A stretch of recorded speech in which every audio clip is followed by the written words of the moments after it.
Muy buenos días para todos, bienvenidos a nuestras acostumbradas charlas empresariales, espacios de formación empresarial generado por la Escuela Latin Pyme y la Fundación Unipymes. Les recuerdo que la sesión se está grabando y posteriormente ustedes pueden acceder a este evento para revivir este contenido en cada una de las aulas desde el día de mañana. Hoy vamos a hablar de qué responsabilidades tienen las empresas frente a la prevención del riesgo psicosocial. Y para ello contamos con la participación de Alejandra Muñoz, Team Líder de Riesgo Psicosocial de ADECO Colombia. María Alejandra, muy buenos días. Muchas gracias por estar en este espacio de la revista Latin Pyme. Podemos dar inicio a tu presentación. Posteriormente a la presentación de María Alejandra, daremos curso a nuestra sesión de preguntas. Perfecto, muchas gracias. Entonces, bueno, como les decía Paola, efectivamente, soy Team Líder de Riesgo Psicosocial.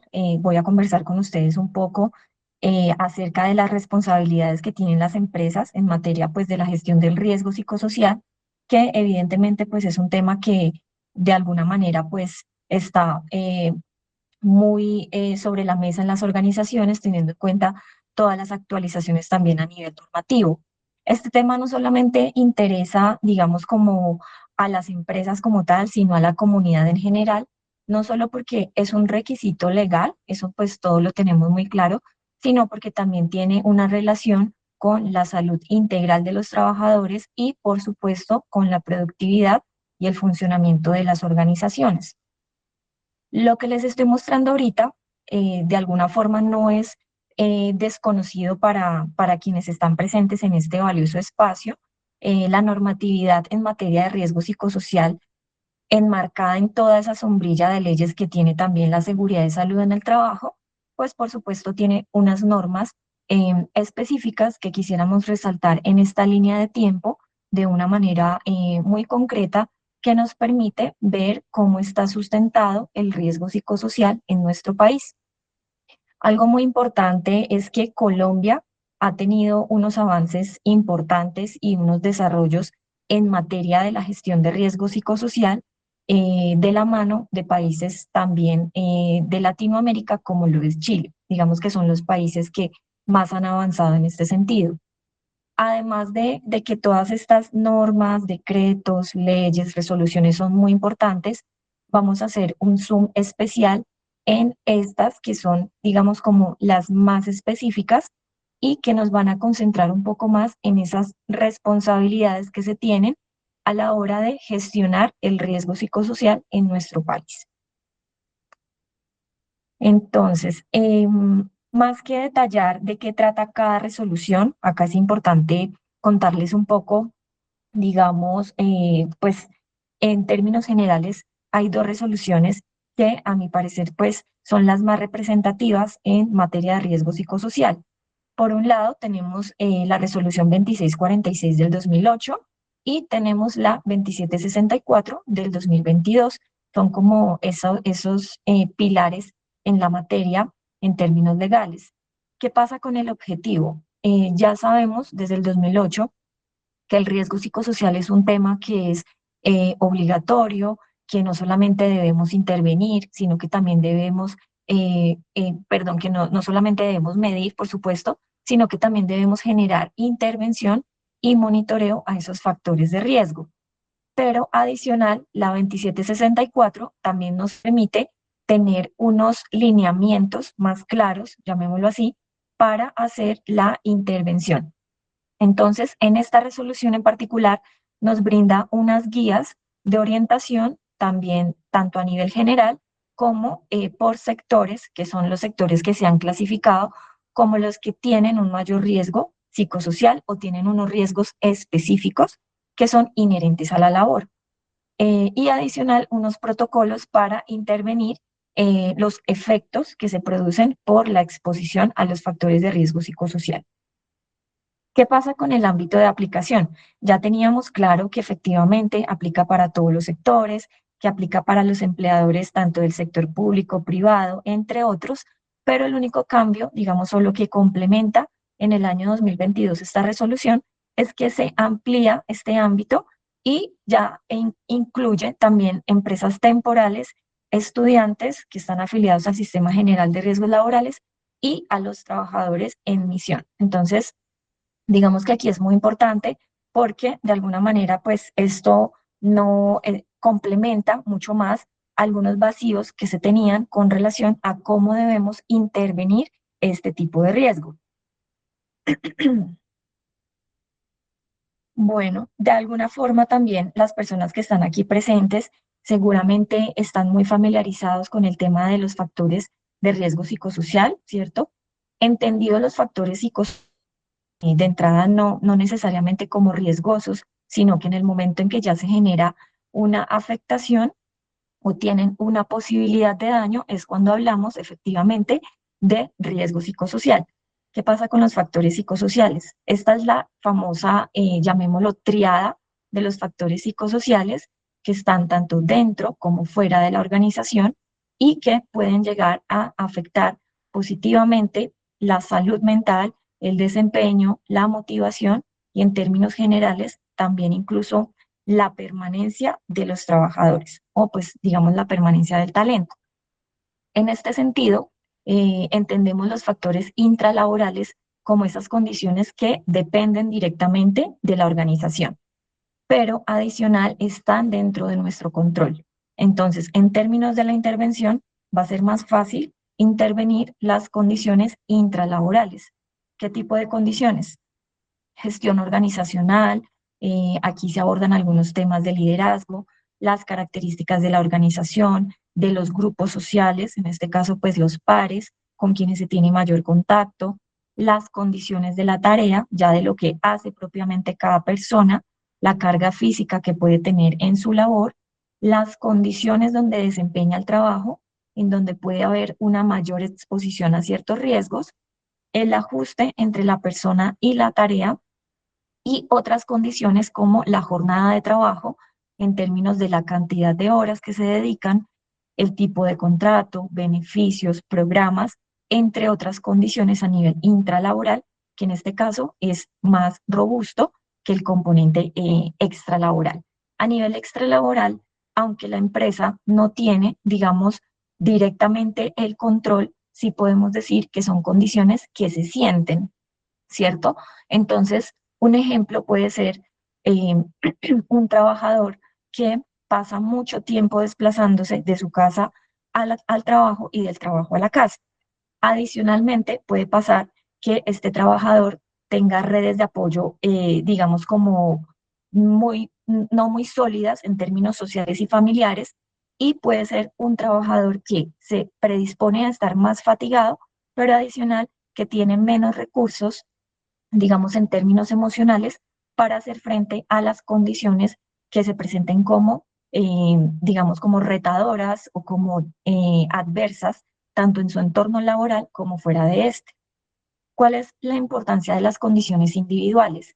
De alguna manera nos permiten establecer por qué dos personas que se exponen de alguna manera a la misma condición o al mismo factor pueden responder de manera diferente.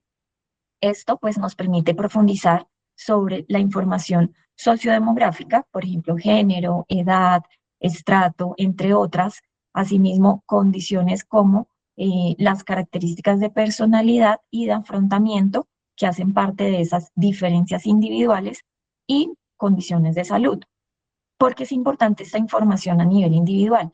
De alguna manera, no se utiliza para señalar ni para discriminar, sino que nos permite hacer ajustes, tener como algunos apoyos y entender las vulnerabilidades de las personas, porque estos factores psicosociales interactúan entre sí y, como les mencionaba, nos pueden dar una respuesta adaptativa o no dentro y fuera de nuestro entorno, tanto laboral como personal. De todas maneras, adicional a estos, a estos factores, tenemos otros indicadores que también los menciona la norma, que a veces dejamos de lado, que son muy importantes porque de cierto modo también nos dan una información valiosa, se consideran como otras fuentes de información para la gestión tanto de seguridad y salud en el trabajo como para los mismos procesos de gestión del talento humano, y aportan en gran medida a establecer unas estrategias de intervención mucho más aterrizadas, digamos, como a la realidad de las organizaciones. Y aquí, pues, de todas maneras, de cierto modo apoyan ese proceso de vigilancia epidemiológica que hace parte de esa gestión del riesgo psicosocial. De pronto este término, si lo conocemos, pues se aplica para todos los procesos de salud, en este caso, pues en temas de riesgo psicosocial, precisamente enfocado a gestionar y a monitorear tanto las condiciones de riesgo o la fuente de riesgo, como a los trabajadores que están clasificados, digamos, como en alto riesgo también por la respuesta de estrés que puede estar presentando. También tenemos los instrumentos para la evaluación como tal de riesgo psicosocial. Hasta hoy, digamos que esos instrumentos que fueron ya ratificados en la resolución del 2019 y en el 2022 siguen siendo los mismos, no han tenido ninguna modificación, están como en ese proceso desde el Ministerio del Trabajo, pero hay que resaltar que no solamente se cuenta con digamos, cuestionarios de tipo diagnóstico inicial, que es esa parte más subjetiva, sino que tenemos otras herramientas a la mano para poder profundizar un poco más en esos factores de riesgo. ¿Y por qué es importante llegar a esos estudios confirmatorios? Porque precisamente por ese carácter de subjetividad que tiene el riesgo psicosocial, es que necesitamos ahondar un poco más para que las estrategias de intervención queden completamente alineadas a la realidad. ¿Listo? Sin embargo, pues el componente subjetivo siempre será muy importante y será siempre el punto de partida. Bueno, sobre la intervención de los factores de riesgo psicosocial, teniendo en cuenta de nuevo pues estas dos resoluciones que se complementan muy bien, debemos tener en cuenta que en el 2018, de alguna manera, tiene esta parte de la intervención que se enfoca aquí, tiene un corte más preventivo. De alguna manera, lo que nos pide garantizar en las empresas, uno, es el compromiso de los directivos, que haya participación de las personas, digamos, interesadas o afectadas, en este caso, en caso de ya tener como tal un riesgo psicosocial instaurado. Debemos tener espacios de formación continua, hace mucho énfasis en la necesidad de fortalecer los procesos de inducción, de reinducción, entrenamiento y capacitación, manejar un enfoque interdisciplinario. Ustedes se dan cuenta que esto no es únicamente responsabilidad o competencia de quienes administran el sistema de gestión, sino que se abordan transversalmente todos los procesos de gestión del talento humano. Por eso también impacta la cultura y el clima. Debe haber integración con los programas de salud ocupacional en su momento, o hoy en día seguridad y salud en el trabajo, y por supuesto hace énfasis en los programas de intervención en crisis para eventos agudos. Miren que desde el 2018 ya estábamos hablando de alguna forma de la necesidad de establecer estos protocolos para la atención de la salud mental dentro del entorno laboral.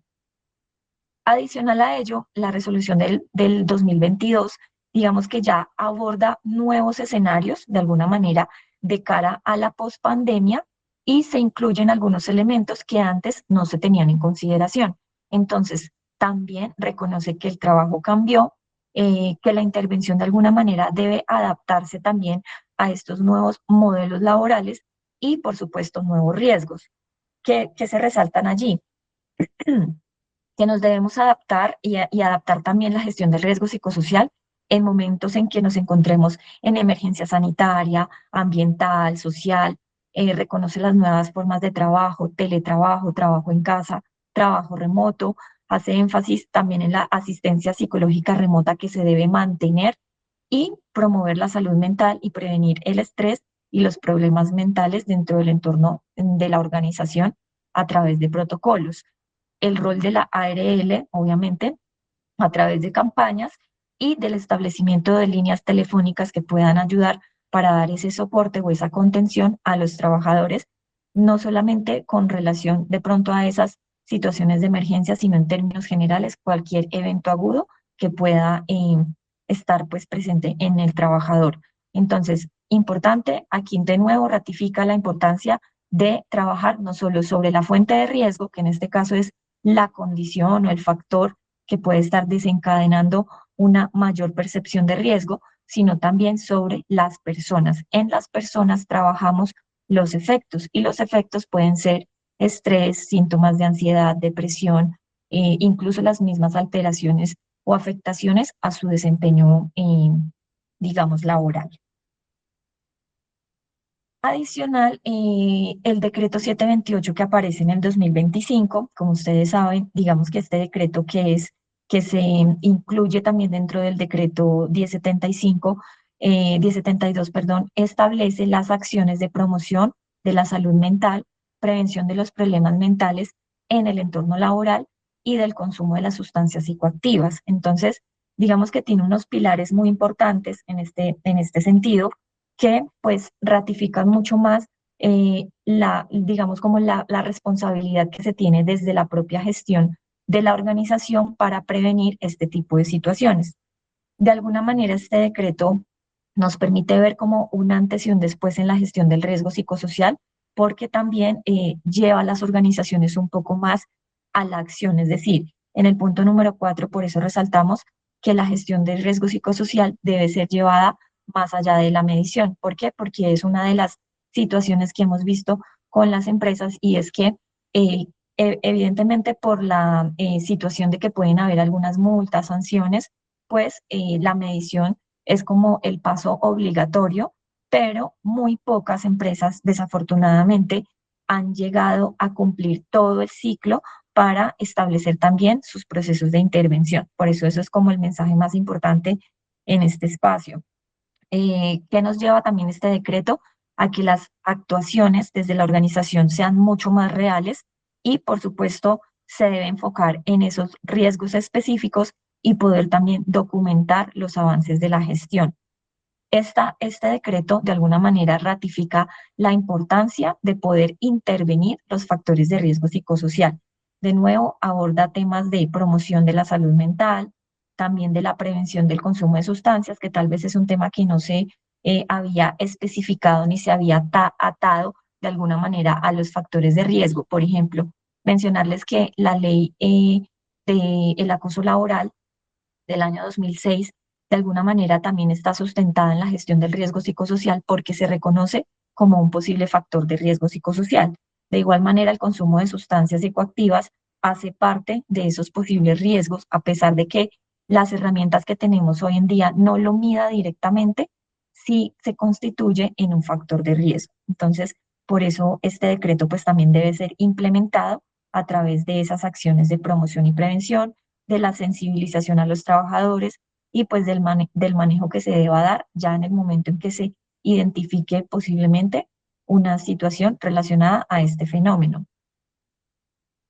Tenemos también la ley de salud mental. Esta ley llega a, digamos, a sustituir la ley que teníamos, la ley 1616 del año 2013. Esta ley de salud mental tiene un enfoque bastante integrador, entonces digamos que podemos resaltar que es mucho más amplia, ¿cierto? Y da una participación especial a las empresas en esta tarea de promover la salud mental y prevenir el trastorno mental en el entorno laboral. Aquí que es importante que esas acciones concretas que se deben establecer para poder controlar también, digamos que la aparición de posibles trastornos mentales, hace un énfasis especial en población que se considera vulnerable, digamos que en este sentido se reconocen las mujeres, pero principalmente mujeres víctimas de violencia y personas con discapacidad. Es por ello que las acciones van a tener que estar enfocadas o van a tener mejor que tener un enfoque que sea diferencial en la manera en que se atienden y poder brindar también, digamos, como una actuación especial en cuanto a la prevención y a la protección emocional en términos generales. En el artículo 11 se especifica mucho más el rol de las organizaciones a la hora de hacer este proceso para proteger la salud mental de la organización en términos generales. Nos dan algunas directrices frente al establecimiento de rutas de atención en salud mental. Digamos que las organizaciones puede que no tengan un enfoque de intervención terciario o a nivel clínico, pero sí es importante que el personal en general esté capacitado para también responder frente a las necesidades que puedan derivarse en temas de salud mental. toda la parte de sensibilización, ¿cierto? Promover una cultura de autocuidado, no solamente en términos de la salud física, sino también, por supuesto, en temas de la salud mental, trabajar en cultura porque debemos romper un poco ese mito o ese estigma frente al trastorno mental que se tiene y por lo cual las personas suelen callar y de pronto cuando ya levantan la mano, pues puede ser un poco tarde o de pronto se pudo haber a tiempo si la persona de pronto no tuviera como ese miedo a ser señalado por reconocer que tiene alguna situación o algún desbalance a nivel de salud mental o emocional. Los primeros auxilios psicológicos también pues establecen como una de las formas para poder aportar y aplicar muy bien esta ley dentro del entorno laboral. Adicional, pues digamos que ya no es suficiente con decir la ARL se hace cargo, sino que aquí se ratifica mucho más el rol de los empleadores para la promoción de la salud mental en sus organizaciones. Entonces, esta ley, pues obviamente ya también tiene un carácter de obligatoriedad específicamente en este componente del trabajo. A veces nos preguntan, bueno, ¿y entonces qué hago con la información que tengo? Les decía que desafortunadamente nos quedamos muchas veces solamente en el componente de la medición, que es muy importante, pero ¿de qué nos sirve medir si no podemos de pronto tomar decisiones basadas en estos datos o de una manera más estratégica? No existe un único modelo de intervención de los factores de riesgo psicosocial, pero los que existen en las ARLs, en empresas de consultoría, personas que se dedican de lleno al estudio de los factores de riesgo psicosocial en nuestro país, han hecho algunas propuestas interesantes y hoy queremos compartirles un modelo que a mi modo de ver pues es bastante completo, es claro y digamos que pues nos permite ver que no es solamente un tema normativo, sino que tenemos que trabajar es por un resultado. Entonces, este modelo de gestión está enmarcado en el ciclo de mejora continua, que es el PHBA, que de pronto también muchos de los que están aquí presentes conocen. Y lo importante es que nos da la posibilidad de tener tres componentes, digamos como tres puntos de partida que son claves. ¿Quién lidera? Que en este caso estamos hablando, les decía, de esa articulación que debe haber entre seguridad y salud en el trabajo y la persona o personas que estén involucradas en todos aquellos procesos de gestión del talento. También nos dice qué nos guía una política y de alguna manera pues esa política debe tener integrado la calidad de vida, el bienestar, la salud a nivel integral, con un énfasis especial en la salud mental, poder utilizar esa información o esa priorización de riesgos que se tienen e intervenir a través de diferentes subprogramas. Si ustedes se dan cuenta, lo que se propone aquí, básicamente a nivel de promoción de salud, de intervención, de prevención, es lo que ya nos dice la ley, ¿cierto? Lo que ya nos dicen las resoluciones, pero traducido en un sistema de gestión integral. Cuando hablamos de promoción, obviamente es poder fomentar todo aquello positivo o favorable que de alguna manera mitiga la aparición de cualquier efecto negativo en la salud a causa pues de la exposición a los factores de riesgo psicosocial. Cuando ya tenemos, digamos, instaurado o primeros síntomas de esos posibles factores de riesgo psicosocial, pues obviamente aquí ya estamos hablando que debemos intervenir sobre la fuente de riesgo. Y pues aquí encerramos, digamos, los eventos que se pueden tratar a través de los protocolos de atención que existen, así como los de los sectores que se consideran como los que tienen ya unos riesgos establecidos por el tipo de trabajo que se desempeña en cada uno. Y esto al final nos permite hacer la vigilancia epidemiológica. Entonces, como es un ciclo que se repite, pues obviamente, digamos que cuando va a ser actualizado en el momento en que volvemos a hacer esa medición y tenemos que hacer ajustes dentro de los diferentes programas que se han establecido, si por algún motivo pues no funcionaron o no tuvieron el resultado esperado. Como esto hace parte les decía que esto también está enmarcado en los niveles de atención en salud. Entonces, por ejemplo, está el nivel primario, que en este caso ese nivel de intervención primaria lo que va a buscar es que esas acciones, digamos, de promoción que se establezcan puedan prevenir la aparición de síntomas o problemas, construyendo obviamente una cultura de salud y de seguridad. Entonces aquí podríamos decir, todavía no tenemos síntomas, no tenemos personas que se vean afectadas por la exposición al riesgo psicosocial. Vamos a trabajar en un enfoque más preventivo, que es el que tiene un mayor costo-beneficio.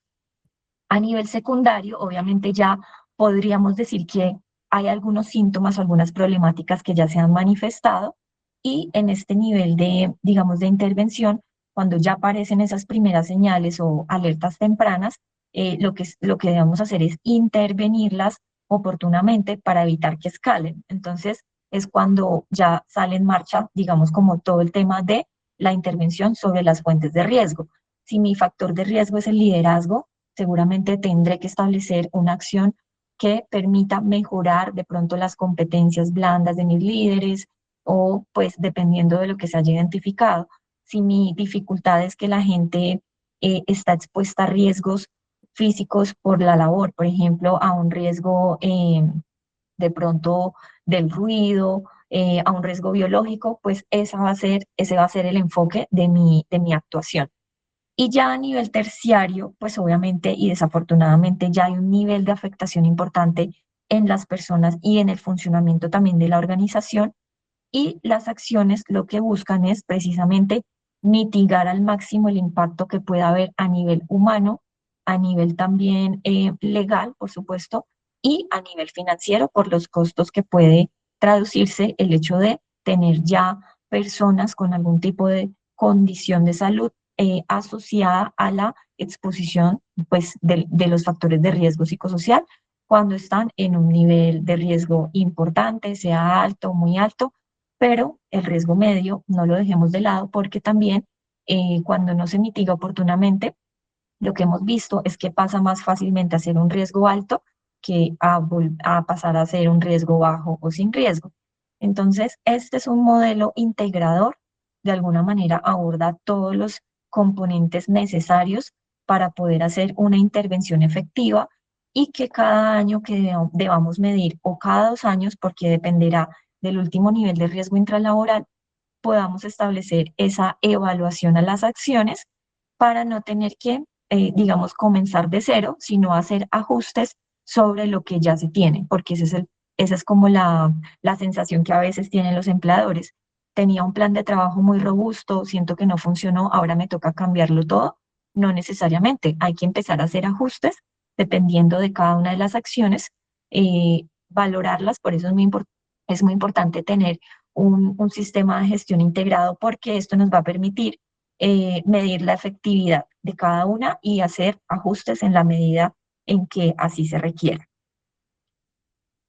Bueno, como les estaba mencionando, de alguna forma, pues en ADECO hemos trabajado ya desde hace varios años con bastantes empresas de diferentes sectores en todo lo que tiene que ver con el ciclo de la gestión de riesgo psicosocial.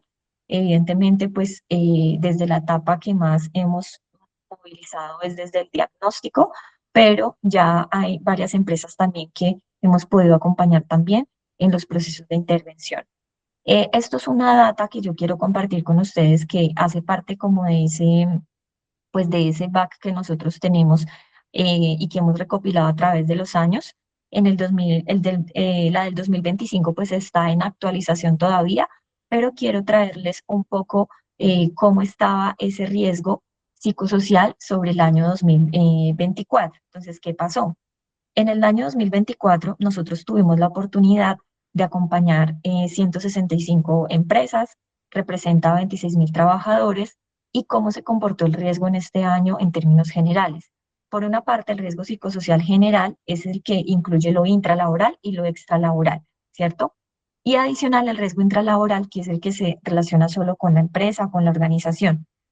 En estos dos componentes generales, tuvimos una percepción significativa en promedio entre un 36 y 38% en niveles de riesgo alto y muy alto que se focalizaron en el sector manufactura y salud.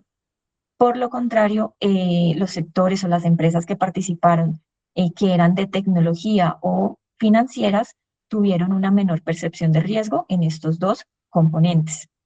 A nivel extralaboral, de estas condiciones fuera del trabajo, en promedio el 39% se concentró en alto y muy alto, principalmente en el sector manufactura, construcción y transporte. Y de nuevo, pues aquí el sector o las empresas que en su momento estaban dentro del sector financiero tuvieron una menor percepción de riesgo, es decir, para ellos esa parte personal, familiar, social, no representaba realmente una condición riesgosa o que llegara a afectar pues su salud en términos integrales.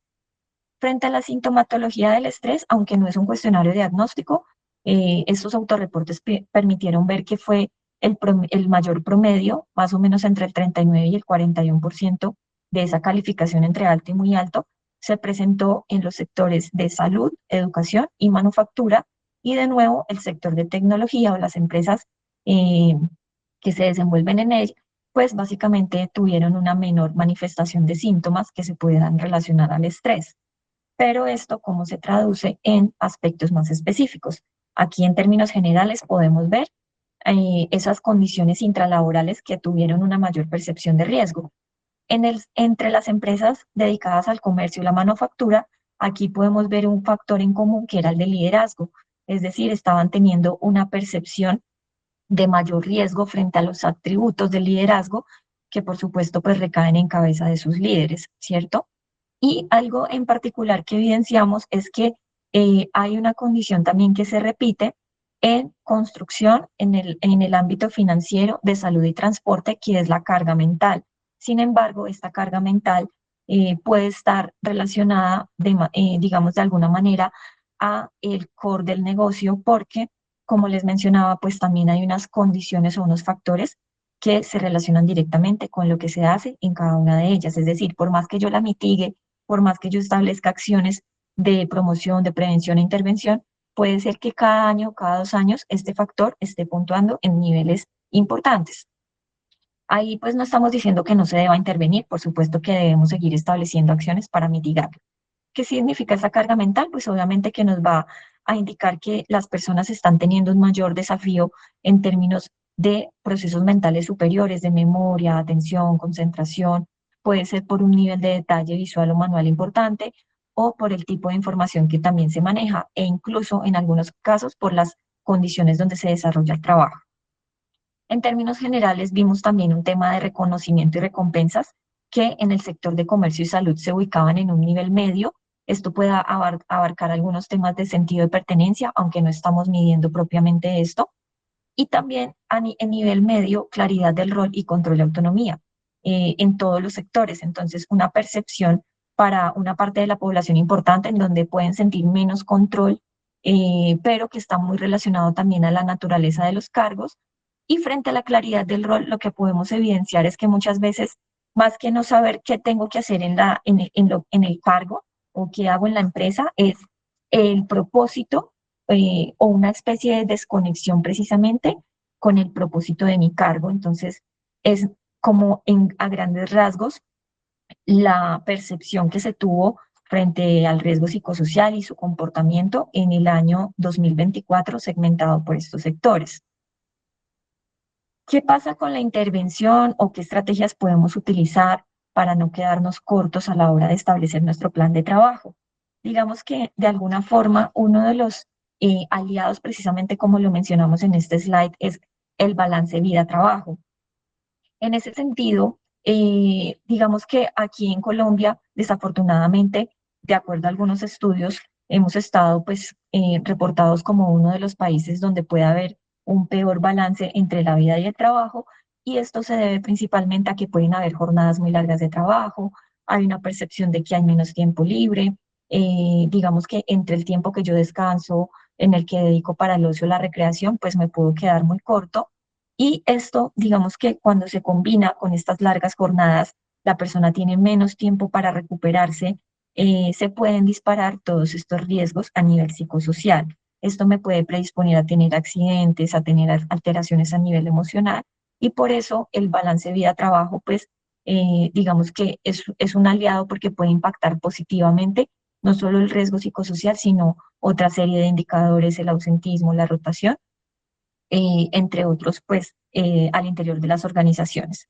Sin embargo, pues también hay buenas noticias y es que en Colombia tenemos 10 días festivos pagos más que, por ejemplo, países que también tienen un reporte negativo en términos de balance vida-trabajo, como lo es México. Y una de las acciones que también está impactando mucho y que debe ser aprovechada por las empresas para potenciar mucho más esta conciliación de estos dos entornos es el tema de la reducción de la jornada laboral. Entonces, esto es lo que se destaca también en materia de intervención. Estamos haciendo un énfasis principalmente en el balance vida-trabajo porque de verdad tiene un impacto muy positivo y no hay que desconocer que la tecnología también tiene digamos, como un rol muy importante a la hora de equilibrar mi vida personal y mi vida laboral. En términos de aspectos positivos que podemos resaltar, tenemos nuevas formas de trabajo que se reconocen, el trabajo remoto, el teletrabajo, también para las empresas puede generar una disminución en costos y hay flexibilidad. Hoy en día las personas están valorando mucho más este tipo de iniciativas que se dan en las organizaciones. ¿Qué podemos decir a nivel negativo? Obviamente es un tema que se viene todavía desarrollando mucho, también es un poco ensayo y error para algunas organizaciones, pero uno de los factores es la hiperconexión, que es esa dificultad que se tiene para desconectarse por completo. De pronto, algunos de los que están aquí presentes o todos en algún momento de nuestra jornada lo hemos vivido y más si tenemos modalidades de trabajo híbrido, en donde es difícil separar un poco la casa y el trabajo. De pronto yo estoy aquí concentrada, pero a mi alrededor tengo unas condiciones que me desconectan un poco como del trabajo, pero cuando hablamos de la hiperconexión, pues es por supuesto que debemos administrar muy bien ese tiempo y las herramientas que tenemos a la mano para trabajar de manera remota y lograr la desconexión en el momento en que lo debemos hacer y no extender nuestras jornadas de trabajo. ¿Cuáles son esos beneficios que tenemos de equilibrar nuestra vida laboral y nuestra vida personal? O más que eso, los beneficios reales para las empresas que se preocupan por gestionar digamos, como este dúo. Primero, pues sabemos que hay una mejora en la imagen corporativa. Les decía, incluso hoy es un factor decisivo para algunas personas tomar un trabajo o no, si generan este tipo de estrategias que permitan conciliar ambos entornos. La motivación se puede ver impactada positivamente. La preocupación que hay por el bienestar y la salud de las personas, por supuesto que también.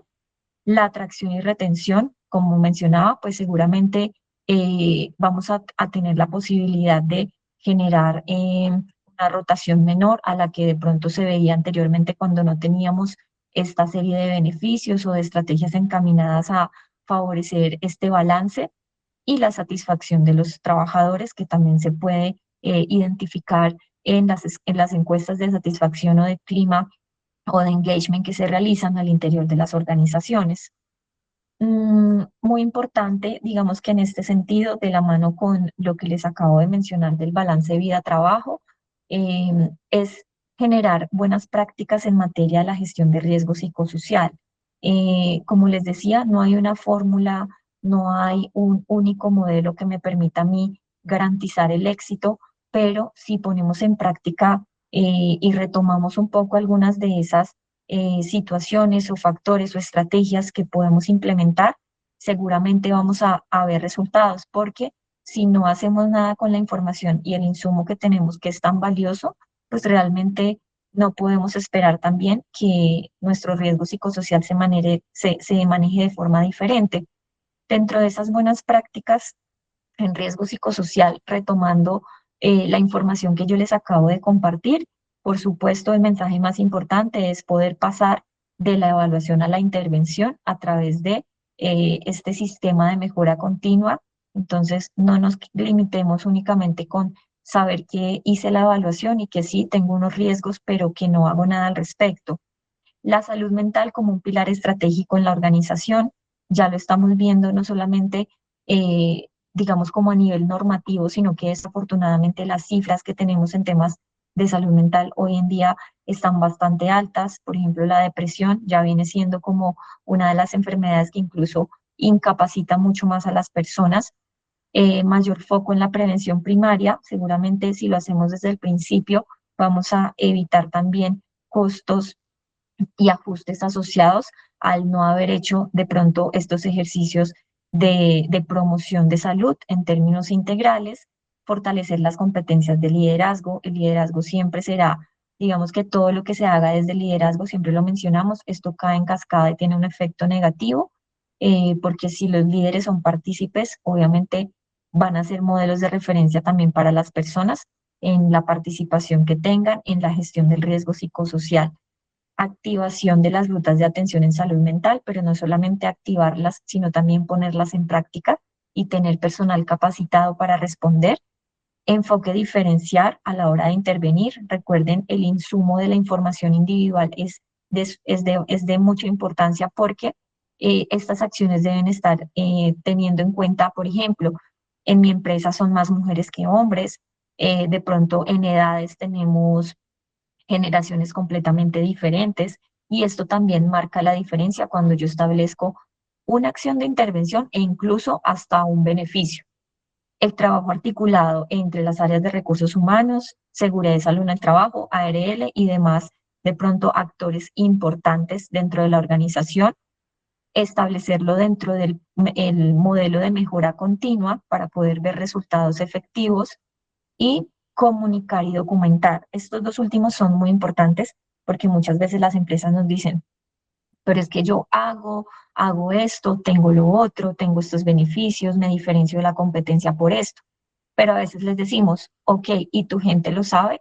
No, no lo sabe, no lo comunicamos, de pronto cuando hacemos la medición tampoco los participamos de las acciones que vienen de cara a estos resultados. Entonces, por eso es muy importante cómo nos estamos posicionando también ante los trabajadores desde ese enfoque preventivo, de intervención y de promoción, y documentar, porque definitivamente, retomando de nuevo pues el tema legal, es que también hoy en día ya los entes de control están siendo mucho más juiciosos a la hora de establecer esos seguimientos desde la propia ARL hasta el Ministerio del Trabajo, y ya no es suficiente con mostrar evidencia de que yo efectivamente hice la medición de riesgo psicosocial, sino que nos están pidiendo evidencias de nuestro plan de trabajo, que no quede solamente en un documento lleno de acciones que de pronto muchas veces no vamos a poder alcanzar a desarrollar o que somos conscientes que no vamos a poder ejecutar, sino con estrategias que estén alineadas a la realidad, que se puedan cumplir y que tengan una manera también de evaluar su efectividad. Entonces, en términos generales, digamos que esto es lo que engloba la manera en que hoy en día las organizaciones en nuestro país deberían estar haciendo la gestión del riesgo psicosocial, de nuevo teniendo como pilar también estratégico la salud mental, y se van a dar cuenta que de esta manera vamos a poder visibilizar esos factores positivos o esas mejoras entre una medición y otra. Entonces, bueno, eso es como en términos generales lo que queríamos compartir en este corto espacio para ustedes. Y pues no sé, Paola, si en este caso damos paso a las preguntas. Claro que sí, muchas gracias María Alejandra. Vamos a dar entonces curso a nuestra sesión de preguntas, pero antes les estoy dejando en el chat la encuesta para que nos apoyen por favor con su diligenciamiento. Es una encuesta demasiado sencilla para que por favor den clic sobre este enlace que les estoy dejando en el chat y de esa manera puedan hacernos todo el tema de feedback de este espacio de actualización profesional. Vamos entonces con nuestra sesión de preguntas y arrancamos con Volante Brillaceo. ¿Cómo puede aportar el Comité de Convivencia Laboral sobre el tema sin tener los datos específicos de la batería de riesgos, pero para cumplir con su función preventiva y contribuir al bienestar? Ok, bueno, hay algo muy importante, es que los comités sí pueden ser partícipes de los resultados. Digamos que siempre en los espacios de socialización decimos, involucren no solamente a los gerentes, a los directores, a gestión humana, a seguridad y salud, sino también a los diferentes comités, en este caso de convivencia laboral, al COPAS. ¿Por qué? Porque ellos de alguna manera sí aportan en el establecimiento de las acciones de intervención, de prevención, tal vez no como actores directos, pero sí, sí tienen también información valiosa para poder compartir con las personas que van a trabajar como todo el tema de intervención.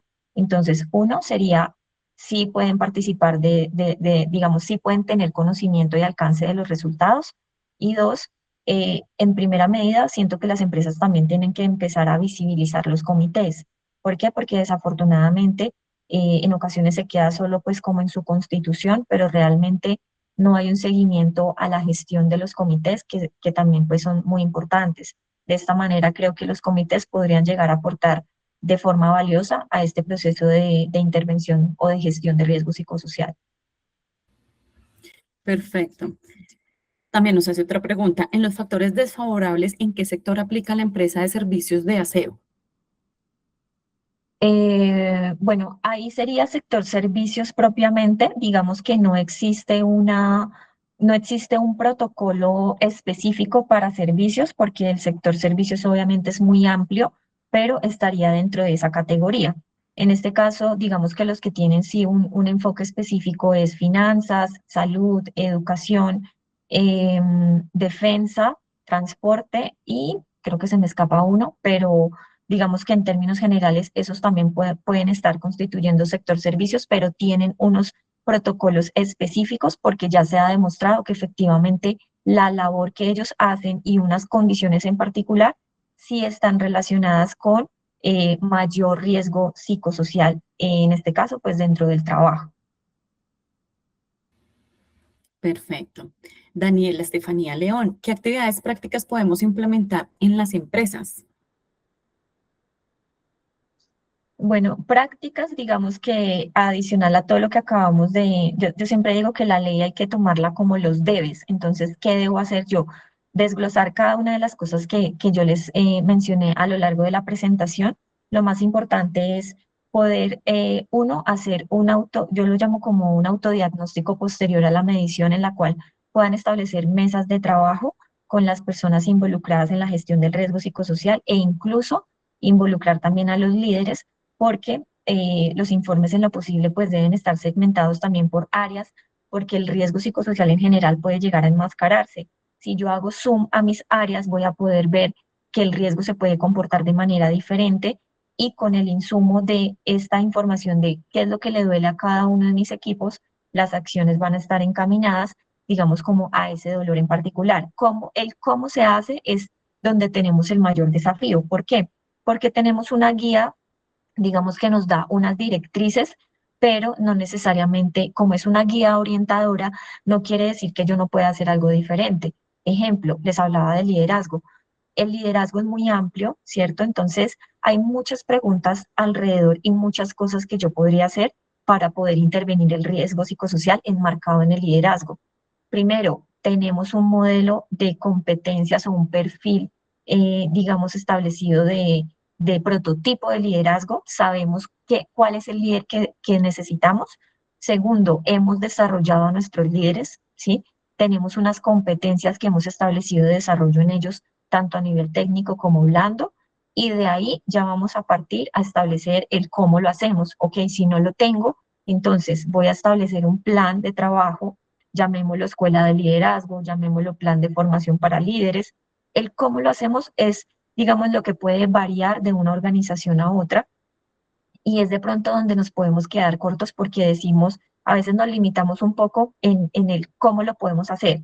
Muchas veces no se necesita tener tanto recurso, sino también internamente ver qué cosas que apuntan a la gestión del riesgo psicosocial, que incluso trabajamos desde otras miradas. Por ejemplo, si yo mido clima laboral, yo hago un plan de trabajo de esos hallazgos. Si yo mido riesgo, yo puedo tomar esas acciones que estoy estableciendo también para clima, que seguramente muchas de estas me van a funcionar para la gestión del riesgo psicosocial. Entonces, creo que nos toca ir de lo general a lo específico y en lo específico, perdón, es donde ya vamos a establecer cómo lo vamos a hacer, ¿sí? ¿Cuál va a ser la tarea o la estrategia en particular para llegar a este objetivo? Perfecto, Michelle. En términos de fueros laborales por temas de salud mental, ¿hay alguna actualización sobre eso en la ley? digamos que han salido como unas sentencias, digamos, frente a al tema de las enfermedades posiblemente que se están derivando de la exposición a los factores de riesgo psicosocial. Contarles que es de las enfermedades de pronto que en el proceso de determinación de origen pueden llegar a ser las más complejas, precisamente porque hay un componente subjetivo muy alto. Entonces, digamos, hoy en día el referente principal es la tabla de enfermedades, las enfermedades que se han reconocido que tienen esa relación con la exposición al factor de riesgo psicosocial, pero como son procesos tan individualizados, incluso ante una misma enfermedad, eh, el proceso en sí puede ser completamente diferente e incluso el propio resultado. Entonces, todavía pues se viene trabajando mucho en el tema porque como son casos que están tan cargados de subjetividad, es verdaderamente un desafío, y es un tema muy sensible en términos legales para llegar a determinar realmente si una persona tiene alguna enfermedad que esté asociada al factor psicosocial. Pero pues se viene trabajando obviamente, pero como digo, realmente los casos hay que mirarlos muy al detalle y al uno a uno prácticamente. Camilo Botero, somos una pyme de 4 empleados. Para hacer la medición de riesgo, ¿se tiene que hacer la batería psicosocial o hay otras alternativas? Bueno, realmente como la norma no te limita el número de trabajadores, o sea, tú puedes aplicársela a una persona, a dos, a tres, a cuatro, en este caso para el ejemplo que nos están poniendo. Yo qué sugeriría, digamos que se puede implementar la evaluación con los cuestionarios habituales, pero adicionalmente sería bueno implementar las guías de profundización, porque como son cuatro personas, digamos que eh, no nos podemos quedar en el tema subjetivo, sino que con las guías podrían llegar a ampliarse mucho más, digamos, el espectro de la información de los factores psicosociales, pero no hay una limitante realmente en cuanto al número de personas. Lo que pasa es que si tú tienes una empresa, por ejemplo, de una sola, eh, la sugerencia es, o por ejemplo, no sé, dos trabajadores, la sugerencia es hacerlo de manera cualitativa utilizando las herramientas de profundización que igual hacen parte de la batería, por lo cual no estaríamos, digámonos, digamos, saliéndonos de la norma, sino cumpliendo con el deber, que lo más importante pues es poder intervenir, ¿no? Entonces, para yo intervenir, pues definitivamente tengo que identificar, independientemente que sea una persona, dos o que sean miles de personas. Perfecto, les recuerdo que les estoy dejando de nuevo el enlace de la encuesta para que nos apoyen, por favor, con su diligenciamiento. Vamos con Ginette Adriana. ¿Cuáles se consideran las opciones de mejora ante los hallazgos de la batería o las condiciones de salud? Bueno, yo creo que eso va de la mano con creo que fue la primera, la segunda pregunta que nos hicieron. Yo siempre he dicho que lo más importante es ver la organización de manera muy interna, o sea, no compararnos ni siquiera con empresas del mismo sector, porque lo que hemos visto es que el resultado puede ser completamente diferente. Yo puedo tener dos empresas en el sector educación con la misma cantidad de trabajadores, con condiciones de trabajo muy similares, pero con resultados muy diferentes. Entonces, digamos que son fotografías completamente individuales en las organizaciones y de acuerdo a esa realidad, porque también a nivel interno hay que revisar el tema de la cultura, el tema de los recursos, para poder decir, esto es lo que yo tengo y con lo que yo puedo trabajar. Hay empresas que tienen presupuestos asignados muy robustos para la gestión de riesgo psicosocial. Hay otras que desafortunadamente solamente cuentan con un presupuesto para hacer la medición y sabemos y nos dicen, mira, realmente yo no puedo hacer nada, solamente voy a medir porque no tengo cómo hacerlo. Pero ahí es cuando llevamos a la organización a pensar un poco más también como en el retorno que podemos tener si de verdad enfocamos el esfuerzo no solamente a medir, sino también a intervenir, porque con el tema de la salud mental realmente pues ya se están desbordando ciertas situaciones que a pesar de que no sean directamente relacionadas con el trabajo, como les decía, sí va a tener un impacto negativo posiblemente en el funcionamiento de la organización y en el desempeño de las personas. Entonces, es como tomarse muy bien esa tarea de lo que pasa después de que yo mido y de que ya tengo conocimiento de cuáles son mis factores prioritarios y ahí ya es definir cómo lo voy a hacer, ¿no? no hay, como les digo, no hay una sola forma de, no está mal, ni siquiera tenemos que tomar de forma literal las guías, porque de ahí podemos tener muchas ideas para poder generar la intervención del riesgo psicosocial o pues todo el ciclo como tal. Perfecto, María Alejandra. Bueno, no tenemos entonces más preguntas en el chat, así que agradecerte que nos hayas acompañado en esta charla empresarial hablando de este tema tan importante y relevante para nuestro talento humano. Muchas gracias, María Alejandra. Muchas gracias a ti y a todas las personas que estuvieron presentes. Bueno, efectivamente también un agradecimiento no solo a nuestra conferencista, sino a todos ustedes, nuestros asistentes y participantes a estas acostumbradas charlas empresariales, también a nuestros aliados estratégicos, Banco de Occidente, Aportes en Línea, Enlace Operativo, ACH Colombia, Protección, Azopagos y Fundación Comeva. Les recuerdo que la sesión se estuvo grabando y desde el día de mañana ustedes pueden acceder de nuevo a revivir este evento en cada una de sus aulas. Me despido, los espero el próximo miércoles a las 11 de la mañana con otro espacio de capacitación, también temas importantes y coyunturales para todos nosotros. María Alejandra, feliz tarde para ti y feliz tarde para Gracias. todos. Hasta la Hasta próxima. luego. Gracias. Buen Que día. estés muy bien.